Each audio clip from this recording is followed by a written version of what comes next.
మరణం ఎలా వచ్చింది? అది కూడా ఆజ్ఞను మీరడం వల్లే మరణం వచ్చింది. లేకపోతే చావడానికి మనుషుల్ని చేస్తాడా దేవుడు? ఉపయోగం ఏముంటే అసలు చేసి ఉపయోగం ఏముంది కదా? ఇక ఆ మాత్రం దానికి మనుషులు సృష్టించి ఇక లిమిట్ పీరియడ్ పెట్టి ఇక చచ్చిపోతే అసలు ఎందుకు చేయాలి మనుషుల్ని కదా? అంతా క్వశ్చన్ చేసుకుంటే ప్రతిదీ కూడా ఆన్సర్ కూడా దేవుడే చెప్పారు.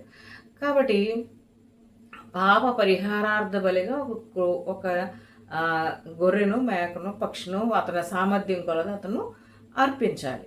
అప్పుడు ఆ పక్షి యొక్క ఆ సాక్రిఫైస్, ఆ యొక్క త్యాగాన్ని దేవుడు ఇంపైన సువాసనగా తీసుకొని ఈ మనిషిని క్షమిస్తాడు. ఆ యాజకుడినైనా క్షమిస్తాడు. ప్రక్షాళన జరగాలి. ప్రక్షాళన అనేది అవసరం అన్నమాట.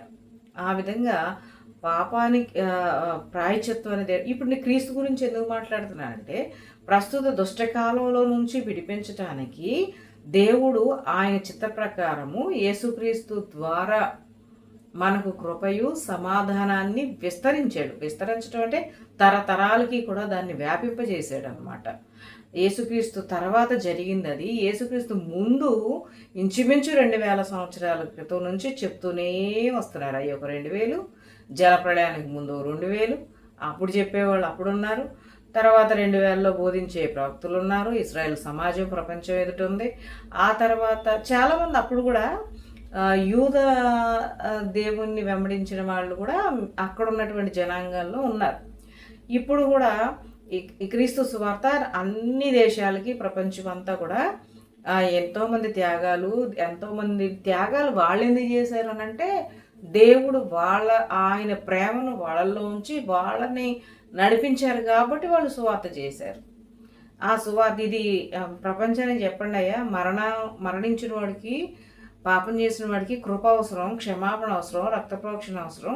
వాళ్ళేం ప్రయాసపడొద్దు. వాళ్ళు ఏం ప్రయాసపడినా పరలోకానికి వచ్చేంత ప్రక్షాళన వాళ్ళు ఏం చేయలేరు. అన్నదానం చేసినా, వస్త్రదానం చేసినా, ఈ చదువు దానం చేసినా, ఏ దానంలోనూ పాపానికి క్షమాపణ లేదు. కానీ నువ్వు ప్రజలకు ఆ మేలు చేయడం వల్ల, ప్రజలు మేలు పొందడం వల్ల దేవుడు సంతోషిస్తాడు. మన క్రియల్లో మేలు అనేది ఉండాలి. అది దైవ లక్షణం. కీడు దైవ లక్షణం కదా.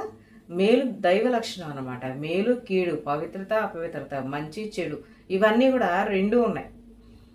కాబట్టి ఇంచుమించు సమాజానికి ఏది మేలు అంటే దైవ స్వభావమే, మంచి స్వభావమే మంచి మేలు. కాబట్టి ఈ విధంగా ఆపోజిట్ వ్యవస్థ అనేది ఉంది.